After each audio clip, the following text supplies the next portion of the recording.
as an estimated seat. And so the governments are therefore forced to keep the deficits low by cutting expenditure. Now, there are two things here. One, in principle, you could have a fiscal deficit target, but meet it by raising resources from the wealthy. Suppose you could effectively tax the rich. Then you could actually use that resource to spend more. Now, what have we done in this whole period before the pandemic and after?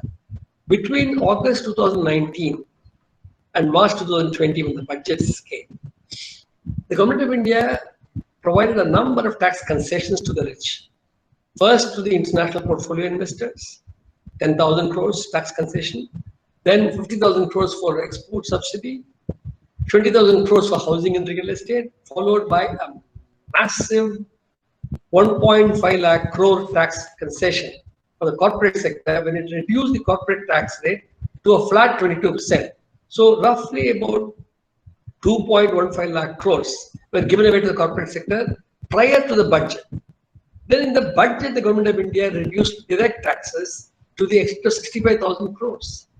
So essentially, between July 2019 and February 2020, when the budget was presented, government of India handed over to the corporate sector, Indian and foreign corporate sector, as a handsome sum of almost 3 lakh crores.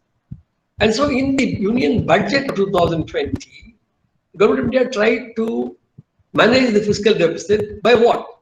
Not by taxing these people, but giving them tax concessions, losing money, and trying to recoup it by selling public sector assets. So the 2020 budget provides for 2.1 lakh crore rupees of disinvestment of public sector assets. Now it's gotten worse with the pandemic. What are we saying now? We are saying that practically the entire Indian economy will be handed over to the private sector.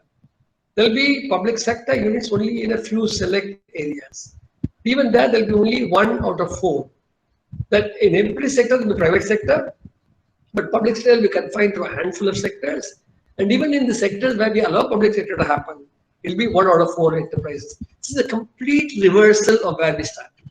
Complete reversal of all that post-independence India's development was based upon.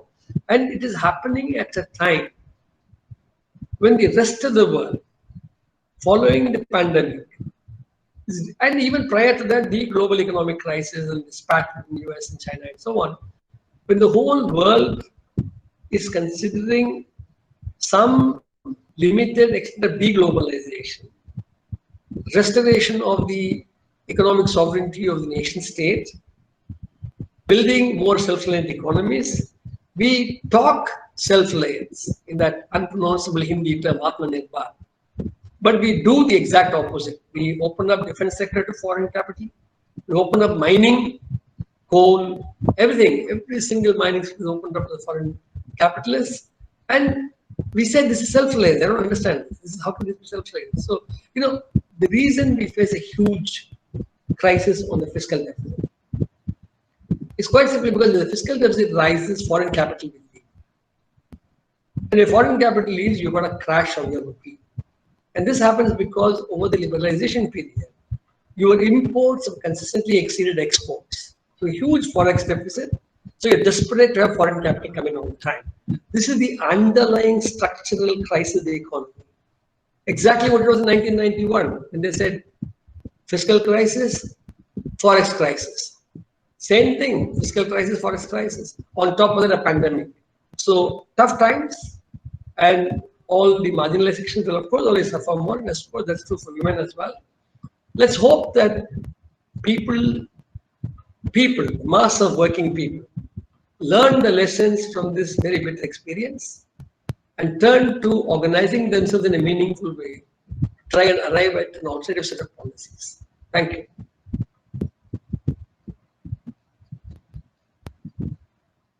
Yeah. Thank you, sir. Thank you for the excellent presentation. Madam Maniyona ma'am, I request you to, I think, make a brief summary as you did last time. What process? Yeah. Because I think we had some technical problem with the Google platform, and many people were able to join only later because that Google was not giving that message for allowing people inside. So right now about 45-50 people are joined. So if you can summarize what Professor said, it will be helpful for the participants. Thank you.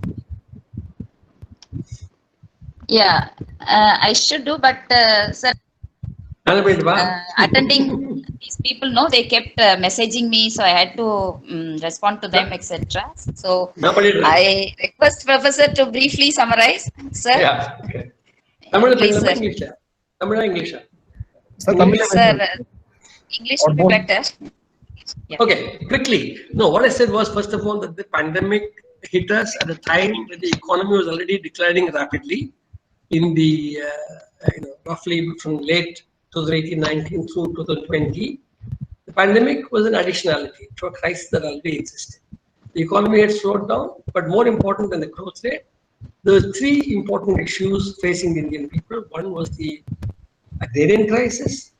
Second was the employment crisis. The third was the sharp decline in the consuming part of the population, which is brought out by the consumer expenditure surveys of 11, 12, and 17, 18, showing that rural consumer expenditure per capita had declined by almost 9%, and a similar decline, not that order of decline, but must have occurred among half the urban population as well. So we were already in a going towards a recession. We faced a major demand crisis when the pandemic came. Pandemic additionally destroyed your supply chains because lockdown came and you could move around. And all of this particularly impacted agriculture, where the procurement process got disrupted. Even before that, the harvesting process got disrupted. Perishables were not able to survive and had to be either sold at low prices or simply destroyed in the field and used as manure for the next crop. Farmers did not have the purchasing power to buy inputs in time and prepare their fields for the next crop. So these are all issues. Mandis saw very low arrivals. The lockdown hit farmers very hard, both in terms of the production process in the winter crop, the sale of the produced crop, and the preparation for the kharif crop. So farmers needed a lot more state support than they have so far got. Within this larger crisis of the farming community, there's also animal husbandry, which is suffered equally in the period in terms of poultry, milk, and so on. And in all of this, women have had to shoulder the major burden in the farm households and in the rural labor households. Because as large hordes of numbers of migrant laborers come back to the villages, there's going to be a massive overemployment, over presence of unemployed people, and we need to expand the MNRGS massively to address this issue. So I was saying that we need basically the following things. We need an immediate relief of about 10,000 rupees a month for 6 months and about 10 kilograms per adult per month for about a few months for all these families. About 80% of India's families which do not pay income taxes. All of them are in fact small farmers, agricultural laborers, manual laborers, unemployed workers, so on. Second, beyond that, we need to massively increase rural employment through MNRGS. We need to provide some subsidies to the MSMEs through wage subsidies. We need to strengthen agriculture by large-scale public investment in infrastructure, especially focusing on extension, research, credit, and rural infrastructure in terms of irrigation, roads, and so on, and communications. So we need a far greater stimulus than the hardly 1% of GDP stimulus we've had so far. All the rest of the 20 lakh crores has been announced mostly about loans and enabling measures, which will be relevant in an expanding economy, but of no use in an economy that has crashed. So we need massive government expenditure. And what is preventing us from doing that is the whole concern obsession with the fiscal deficit, which in turn is the result of past policies. See, the fiscal deficit obsession is, first of all, unnecessary, but even if you assume it is necessary, it has come because of the huge tax concessions you gave to the wealthy in the last 1 year and earlier.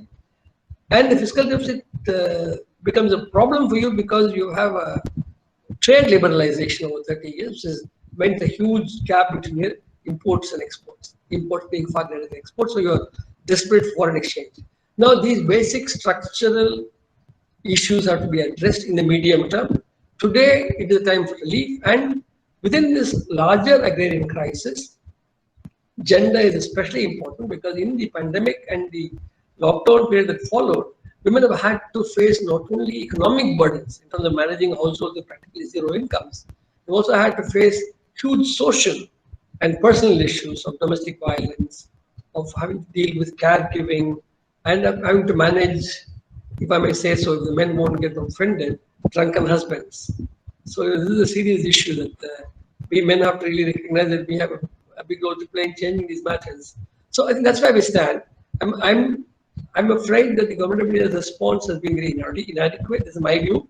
I don't implicate anybody else in this view, but this is my view. And I think it's important to have a much larger fiscal stimulus. It's also important to see what the world is doing, which is stepping back a bit from unbridled globalization and looking at the need for genuine self-reliance. Self-reliance does not mean handing over defense industry to foreign capital. It means the opposite. It means building your own industries, developing your own technologies. The notion that somehow China is going to be abandoned by all the investors, they're all going to rush to India, which is why government of India and state governments have been completely liberalizing labor laws and attacking working people. This is not going to sell. Nobody is rushing to India to invest more. All this is a long way off. Vaccine is not there. COVID will be around for a while.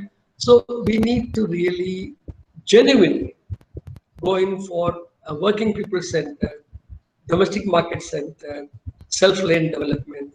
One element of which, of course, would be comprehensive land reforms. I'll stop there.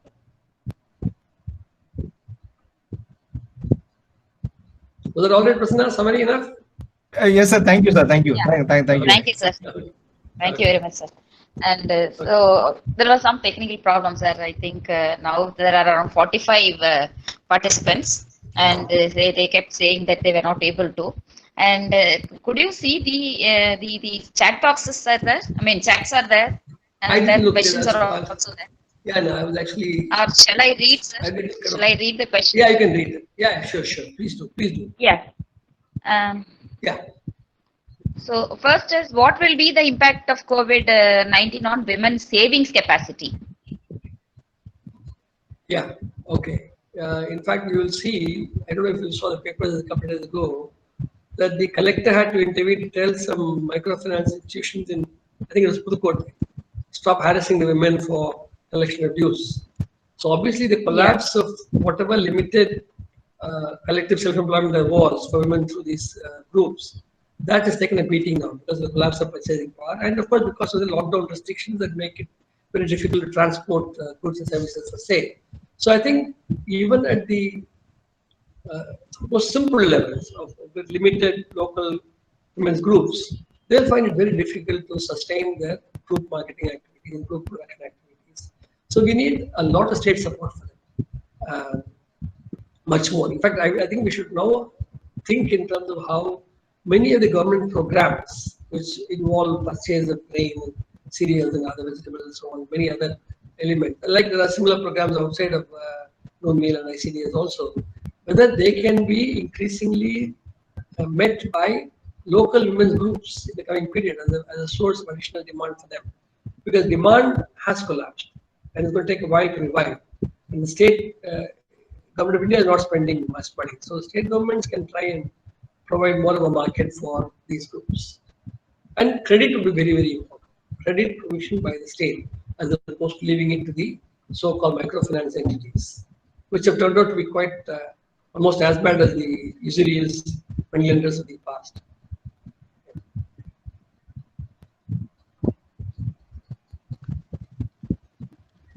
Okay, there is one more question. Will poultry farming get affected because of news linking chicken to corona? If so, how to address it? Yeah. No, this happened at some point. There was this rumor that there's been. I think people have now come to see that it was false, but that was very sad. It happened there. All these WhatsApp type rumors and poultry sector got affected, but the state has to make it clear. And I think public agencies have been doing the job saying there's no truth to these issues, reports and so on. But at a time of pandemic, people are disoriented, extremely scared. They wouldn't take any risk, right?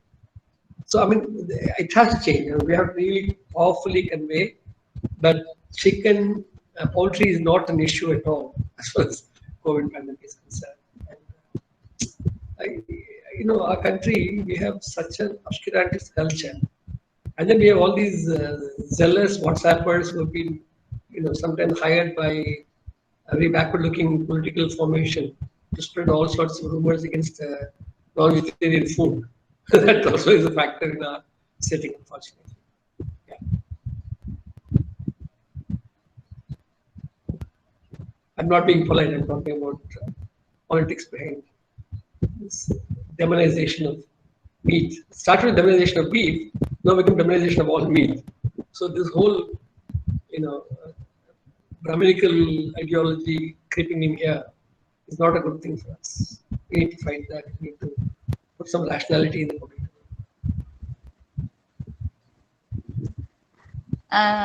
Sir, there is two more questions. Sir, can you elaborate how women have been affected with the agrarian crisis? Secondly, how migrant women going to add on this? This is one question, sir. Second is open for foreign capital. What extent useful for our country? So these are the two new questions, sir. Okay, Then I'll go ahead. Yeah, the first question I actually had, that was the whole theme of my speech, that we were looking at agriculture, agrarian crisis, within the gender crisis. But don't forget that women uh, in agriculture, even when they are cultivators, rarely have the lands listed in their names. So even the Prime Minister's scheme, Kisan Sanman scheme, does not reach many women. This 6,000 rupees a year for every landed household. Women don't benefit much from that either. The numbers are there, and very often they're also tenants, in which case they don't benefit.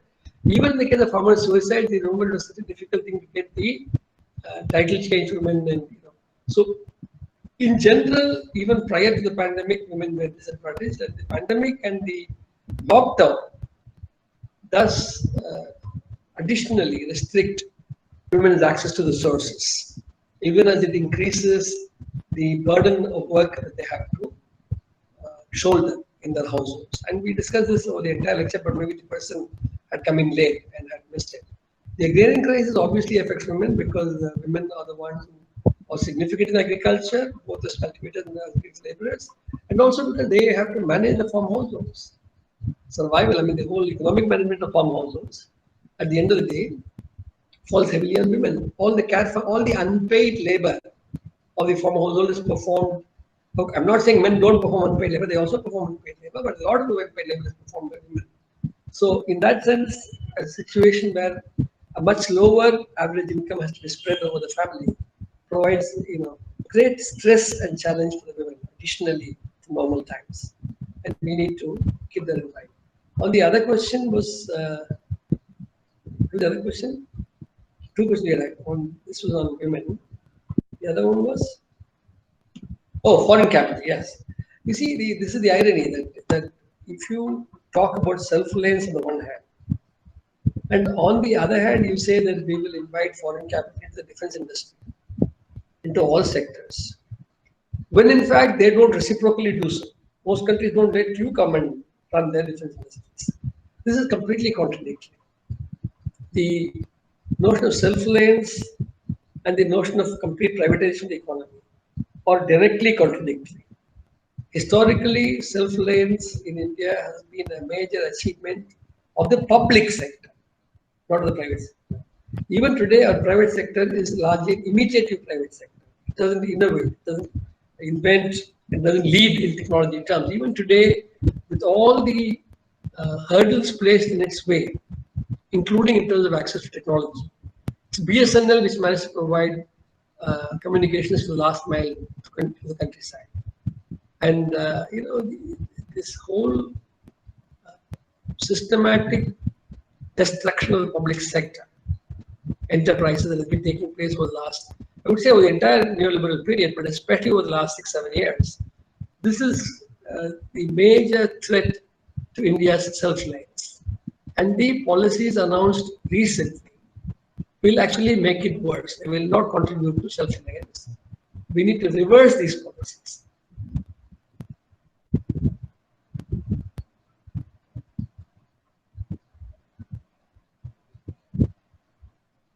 Yes. Yeah, that is Wire came up with the headline that liquor sales are churning a blood economy. Please comment on government decision to reopen Taskmark.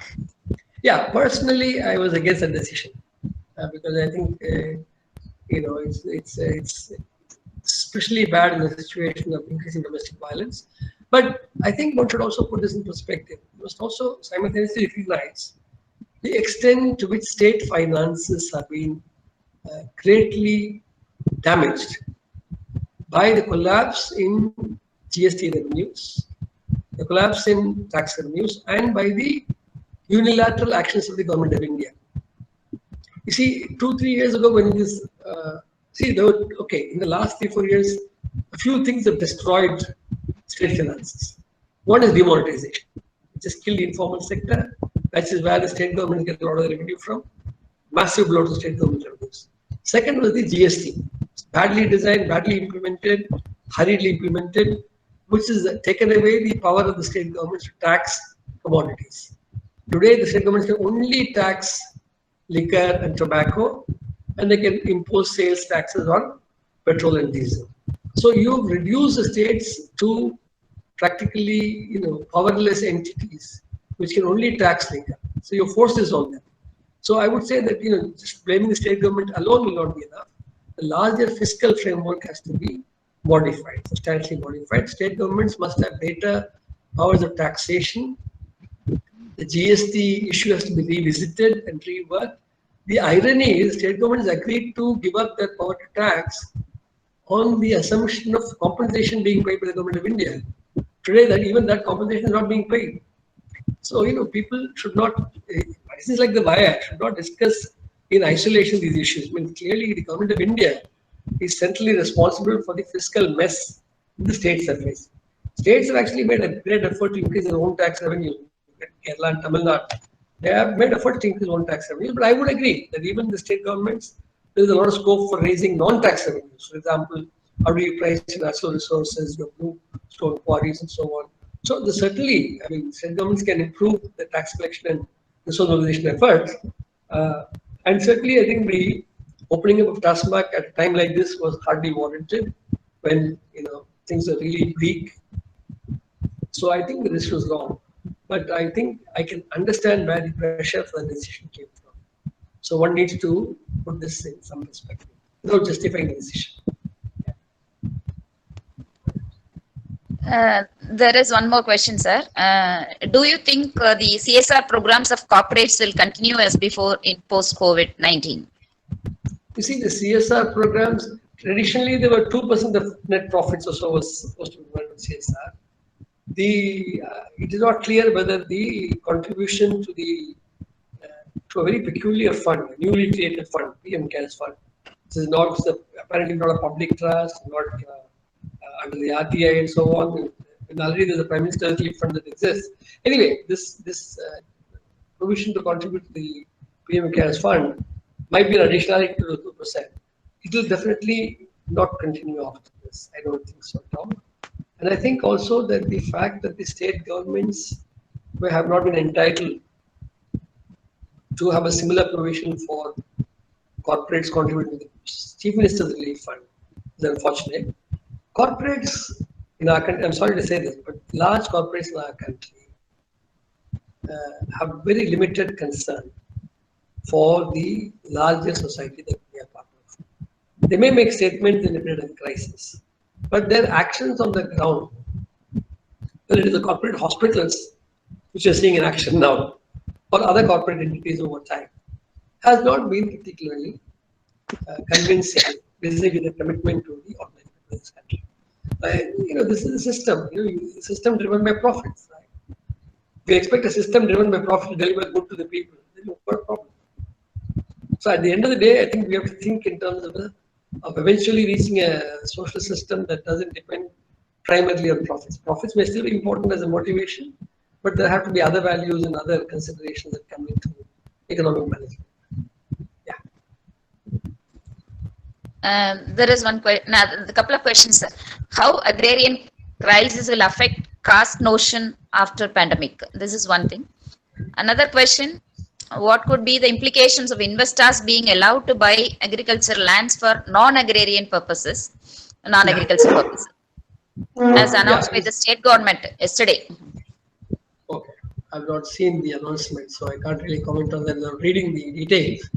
But in general, in general, the push for liberalization in agriculture, both in terms of modification in the LARR, land acquisition rehabilitation, and you know, that act which Modi government tried to push through an ordinance and then it didn't work, and then state governments have been pushing it. I think this agricultural liberalization and allowing corporates to buy agricultural land on any large scale is a very risky proposition because it has implications for long-term food security and long-term security of employment and livelihood in the countryside. Corporates are driven by larger global considerations. They may take in land today and tomorrow they may have no use for it. By the time they're done with it, the land may be unfit for agricultural use. So I would be extremely reluctant to open up the land market for large corporate sector entities to buy and enter. On the contrary, what we need to do in agriculture is quite the opposite. We need to strengthen the small producers by one, providing them with the infrastructure that we talked about earlier in terms of irrigation, transport infrastructure, etc., extension, research, and so on, especially credit. But in addition, we need to bring farmers together into collectives. Now, I know that there is this whole farmer producer organization that has been pushed by the government. That is one form, but I think we need to look at cooperatives, producers cooperatives, consumers cooperatives, multi-purpose cooperatives. Historically, we know that cooperatives haven't done as well as they should, but they have done very well in certain cases. And there are some excellent examples across the country of cooperatives being very successful in both production and marketing. And so we need to develop former corporate producer cooperatives, which will handle input purchase as well as output sale to have some sort of bargaining power vis-a-vis the other party in the transaction. We know we have a law on contract farming in Tamil Nadu. Contract farming is there. It's been there for a long time in sugarcane and so on. But what we need to say is that whether it is contract farming or corporates entering agriculture in various ways, state has to come in not on the side of the corporate sector, which is very powerful anyway, but it must come in on the side of the peasant or the farmer, trying to unite farmers, giving them the power of scale. What Swaminathan says, giving small farmers the power of scale. That is a more fruitful approach in a country of our size. Huge farming population. Corporates can never provide alternative employment. So if you destroy peasant agriculture, you may get a large corporate agricultural sector, but it will be hardly any employment. So this is disastrous for a country like ours. We need to preserve our natural resources, and that cannot be done by a profit-driven capitalist enterprise. It is not as if corporates are not there in agriculture. They're not, so far they've not been able to buy land as you say as they want to.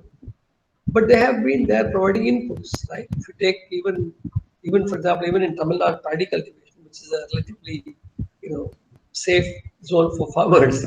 Today, the entire transplanting operation is done by companies on contract in places like Tiruvarur and Nagapattinam.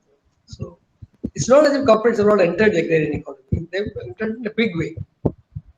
Capitalist relations have grown in a big way in agriculture. All these are parts of reality. All we are saying is, even within this reality, we need to provide protection for farmers, and this can be done both through uniting farmers to come together for specific activities, and by the state coming in on their side to negotiate contracts, or if contracts are violated, to defend the interests of farmers. These are the ways in which we need to think about it. The notion that somehow if you allow corporates to buy land, or if you allow, for example, the entire argument that, APMCs are not doing a good job, mandis are not being transparent. If you think that an individual farmer negotiating with a big MNC will be able to strike a good deal, then it's ridiculous. But clearly the power is much more on the other side. The state must come into the side of the farmers. Yeah. Okay, sir. I have a couple of questions, sir. So, for the benefit of the larger audience, many ask me in the context where this printing of money or currency, what you call the helicopter money, could be used. And is it the stage that it could be? Because you need to pump in more money, and the households who are really suffering need to be supported with cash. MNRGA would help to a certain extent, but how to manage this? And this is one question. Second is about Can migrant I answer laborers. For that? example, Okay. All right. Yeah, go on. Yeah. Hmm. second is about the migrant workers who have already started moving back, and now the state is arranging them to go back to their states. And on the other hand, particularly the export processing zones and several MSMEs are depending on these workers, migrant workers. So this is a issue. Like they would left back. I mean, coming back after this COVID is a huge challenge. And here also they will suffer without laborers. So what kind of issues would be there, suffer to manage? Yeah, let me take them one at a time. First was about, this is what happens, long question. First was about what? What? What was your first question? That was about what is the stage in which the printing of currency be Right. Okay. used to Okay. rescue the economy. Helicopter money and all. You see, this is ridiculous. Yeah. We have now got us into a thinking mode that we think that somehow governments cannot spend. No, straightforward answer is not providing more money supply.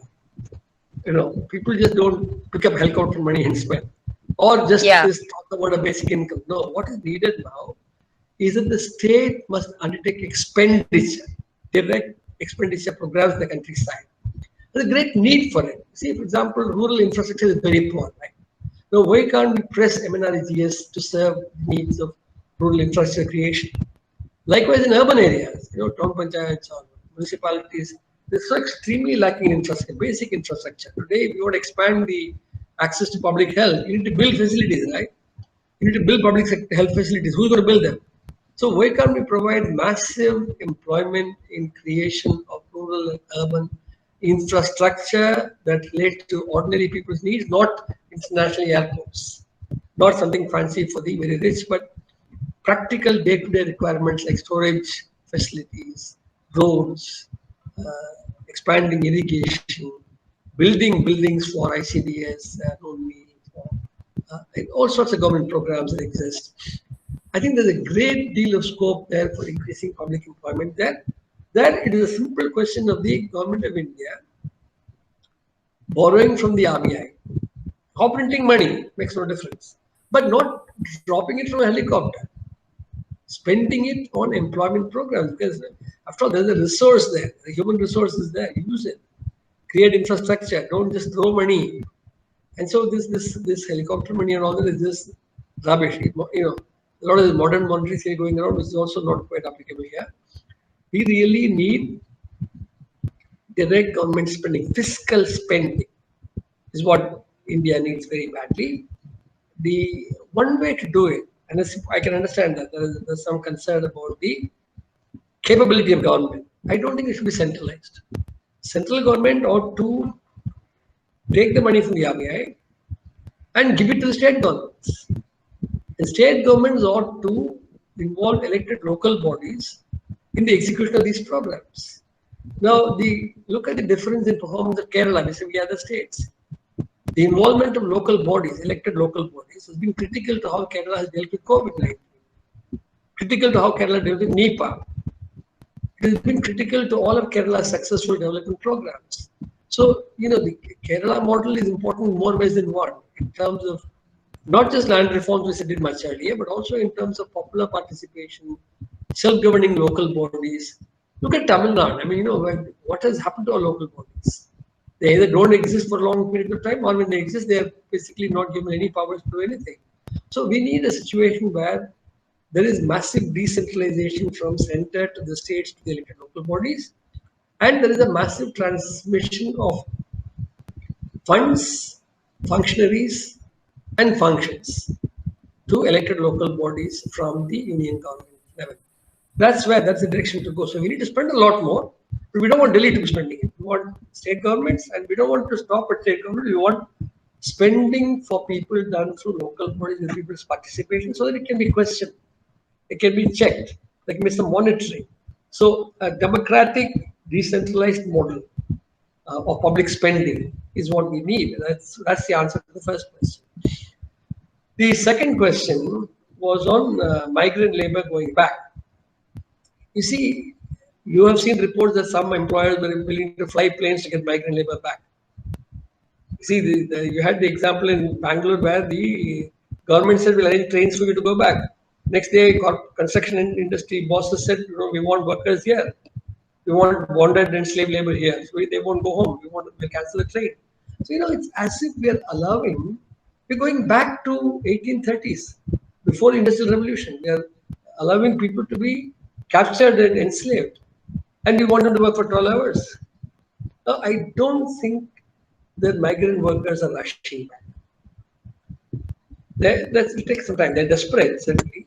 Secondly, I don't think that there's any expanding market really available for these people who want to restart enterprises and expand. Some people are talking about it. There are certain sectors where there is a ready-made market for the product. But there are lots of sectors there is no market right now. The demand has collapsed. Global markets have collapsed. So what are we talking about? These export processing zones. If they produce something, they may hope to sell it a year down the line. For example, all the Tripur garments, they have missed the summer season in Europe. So all this stuff that they send now, export to send now, will be retained for the following year. So it's not as if there's a big rush and you have to, literally force migrant workers to come back. Given their horrifying experience, see, migrant workers have seen firsthand that neither the state nor the capitalists care a hoot for them or their lives. I think they'll be more sensible in looking for local employment opportunities as well. I think also there is a direction to go in. I think we need to create more and more local employment opportunities, do more value addition at the farm level, at the local level, and minimize the dependence of the countryside on global metropolitan centers' demands. If you do not have such a perspective, then what will happen is, yes, production will resume, and production will take place not for sale here in India, but to those who can afford it to buy it either in the big Indian metropolises or globally. So even food, for example, to say a farmer will get a good price and all that. Basically, it means that rural population will not get access to milk and food on the scale they're getting it now, because all the food will start getting directed towards metropolitan and global markets. Now, all that is not going to happen tomorrow. The whole time. So I would say, right now we need to revisit the Interstate Migration Act and look at legislation to protect the rights of all workers, including migrant workers. That's the direction in which we have to go.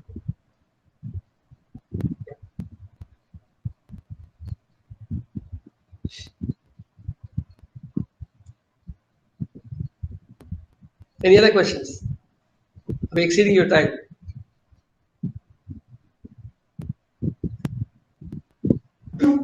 Madam Manivela ma'am, your mic seems to be on mute. Can't hear you. Yeah, it's mute. Yeah, okay. Sir, there is another question. If the state government support cooperatives and form a cooperative, the finance of the state could become better, sir. Yeah. Is it possible for the state government to do in post-COVID-19? I think it should. I think definitely. I think there's one lesson that we get from Kerala as well. Kerala has been putting a lot of emphasis on cooperatives. The fashion here has been to look at FPOs, farmer producer organizations. It's a more corporate kind of approach. But yeah, it's okay. I don't think it's FPOs, but I think yes. I think we should actually in the coming period strongly strengthen cooperation. But that's what I think, and that's what you think. But will they do it? That's a different question. State governments have their own interests. You see, in our electoral system, parties need money to get elected. And poor people don't have the money to give them. So unfortunately, our electoral system tends to be heavily influenced by the distribution of economic and political power in this country, which is very, very rich. So, yes, I would ideally say, yes, we need to go in for cooperation, cooperative methods of economic management in the coming period. That would help us, provide us some degree of protection against risk.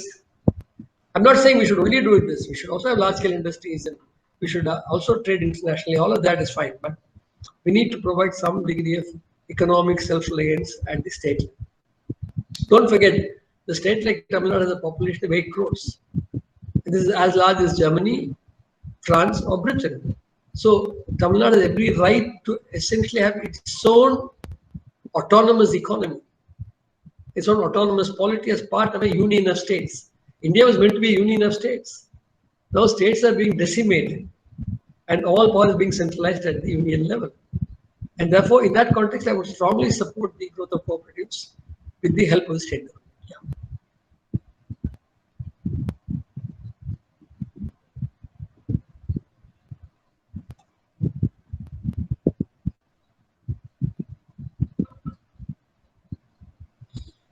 Yes.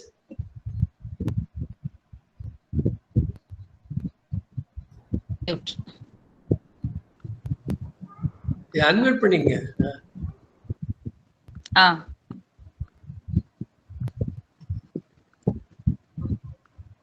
Yeah. So recently, I read a news that the central government was hoarding almost 65 tons of grains instead of emptying the granaries. What we can do to stop this kind of merciless act of government act, sir? Yeah, the correct figure is 65 million tons.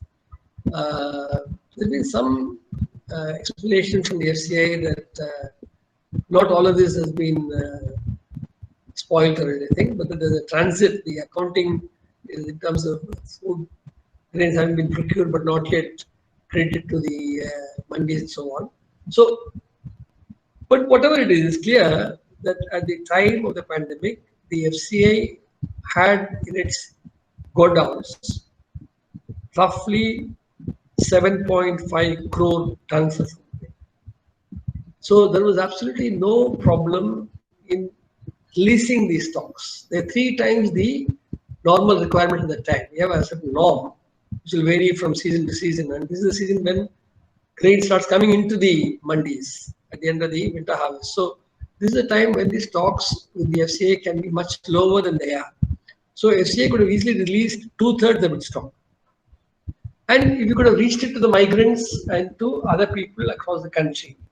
This is what the 22 opposition parties which got together and issued a request to the government. They were saying, please give grain, please give some cash for immediate relief. Other things we can discuss later. You see, you don't discuss major policy changes when the entire country is in a lockdown. When you can have no democratic discussion on policy alternatives, you simply unilaterally impose policies. The thing to do would have been to provide relief, and I would say yes, there is plenty of scope for providing grains, plenty of grains to the government of India. Perhaps not all that 65 million tons was getting spoiled. That may be an exaggeration because there's some in transit, there's some accounting issues involved because it may have happened, but the grain may not have reached the storage points yet, final storage points yet. But yes, there is plenty of grain. Government of India itself said that in addition to the 7.5 crore tons of food grains with the FCA as of April 2020, the first week of April 2020, an additional 4 crore tons of wheat harvest would come in the next few weeks because of the winter harvest coming out, Rabi crop. And so, there is plenty of grain. There is absolutely no problem in providing food across the country. Unfortunately, even the National Food Security Act is not being properly implemented. And this is a problem where state governments are also involved. I won't blame only the union government, but the union government has been extremely reluctant to supply grains free to the state governments. I remember the concerned minister saying that first of all, that the NGOs can buy it at 22 rupees a kilo for rice and 21 for wheat, and the governments also, state governments can also buy it at 22 and 21. What is the nonsense? You have got this huge amount of stocks.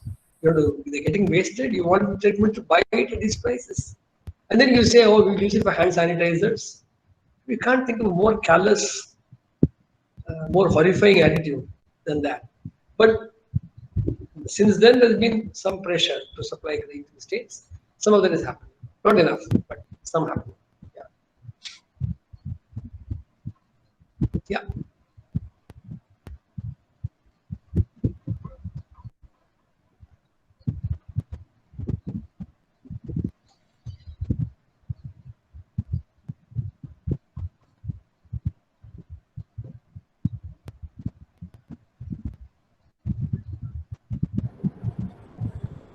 There are two more questions, sir. With that, I will stop. Okay. You are there for more than 1.5 hours. Does Okay. migration lead to brain drain or brain gain in the originating countries? That is one question. Second is gender affects the diasporic existence. Is it true? Okay, on this brain drain business, I've never been a believer in this brain drain. I think all Indians are brainy, not just the ones who go to the United States. So, I went to the United States and came back. It doesn't make me any more brainy than you guys. So, it's this whole, myth of the bright people leaving and the unbright people staying back. People who live in India are very bright. They are surviving at enormous odds. You and I are much less bright than they are. People who are surviving under great challenges. They are a lot more brainy than us. We have everything done, worked out for us, no? We have an education, we have a place to stay, we have parents who take care of us, we get a job tomorrow. So, this when people leave this country to go to the US, um, there's only in a formal sense that people who have been educated at the expense of our people and have acquired certain abilities and skills. That resource is being made available to foreign employers without the foreign employer having to pay for it. So it's a great loss for the country that we educate a lot of people through IITs and so on. Not that they are necessarily brighter, the bright business, brain bright, all this, let's leave all that out. We are exporting trained manpower, trained at the expense of the government of India, which in turn is at the expense of our ordinary people who pay taxes for everything that they buy. Ordinary poor people, people who are funding American multinational companies with cheap labor from India, or basically farmers and workers. They produce the wealth of the country. They get back a small part of it as wages and incomes. They pay taxes on those damn wages and incomes, and those taxes go to fund your education. And then you get your education, you go abroad. I mean, half of IIT goes abroad, right? When I came back, many people don't come back. So I would say the brain drain is not the term. I would like it's a popular term, I know, but it somehow suggests that don't infer from the term brain drain that only the ones who are draining out of India are the brainy ones. There's a lot of brainy people here. But yes, you can say, instead of using the word brain, you can say we are exporting a lot of skilled manpower at very subsidized rates to global employers. We are subsidizing the US economy, if you like, or the European economies. Of course, the individual concern, it is a good source of income. They get much better income than we get here. But you must understand that when a corporation in the US hires an Indian and pays her or him a salary much higher than what she or he would get here, the American company is not doing charity, right? They hire a person because they think they can make profit out of this guy. All economic activity under private capitalism is driven by the logic of profit maximization. So no corporation is foolish enough to hire somebody out of sentiment. They hire you because they think they can make money out of you. And the moment they think they can't make money out of you, they'll fire you. So it's as simple as that. So yeah, no, I'm not too worried about it. I mean, migration, you see, I don't think one should take a stand against migration per se. Migration is an opportunity for many people. But what we should say is when migrants come to the destinations, whatever interim or final destinations, or when they travel to these destinations, they must be treated as human beings. They must be entitled to all the human rights. So if you have a public distribution system, the migrant worker must be entitled to it. All this talk about one nation, one ration card and all that. You see, that is very much like one nation, one language, one nation, one religion. No. What we need is guaranteeing the rights of working people anywhere to access the public distribution system. And it can be done. State governments have to, be given the power to do so, not government of India and Delhi. So it's this top-driven system we have is not a good thing. But yes, on the question of migration, migrants have rights. And there are international conventions which we have signed. So we should ensure that migrant workers get their rights ensured. Migration is not per se a bad thing. Because, remember that one of the features of migration in India, for women, it is mostly marriage related. For men, it is a employment related process. So there is a lot of sex selection in migration. And what happens when a migrant goes, a male migrant goes, is that the family left behind has to somehow fend for itself until the migrant gets some steady source of income.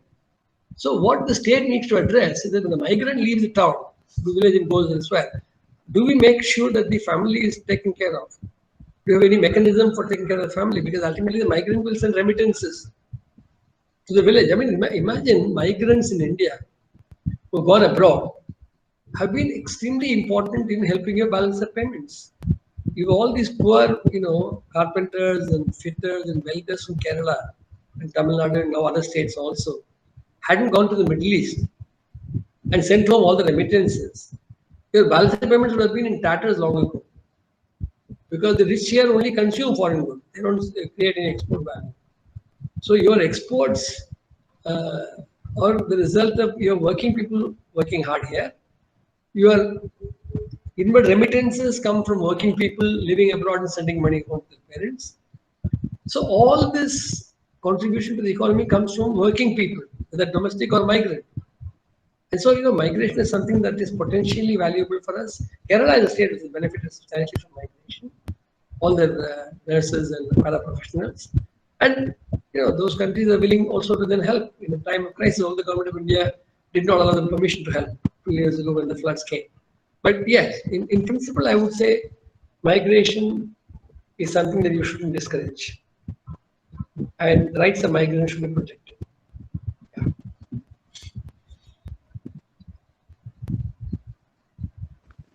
Well, thank you very much, sir.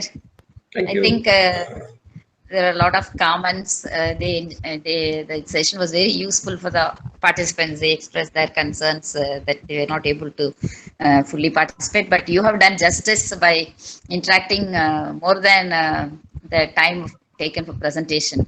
And I know that you love the interaction more than the monologue.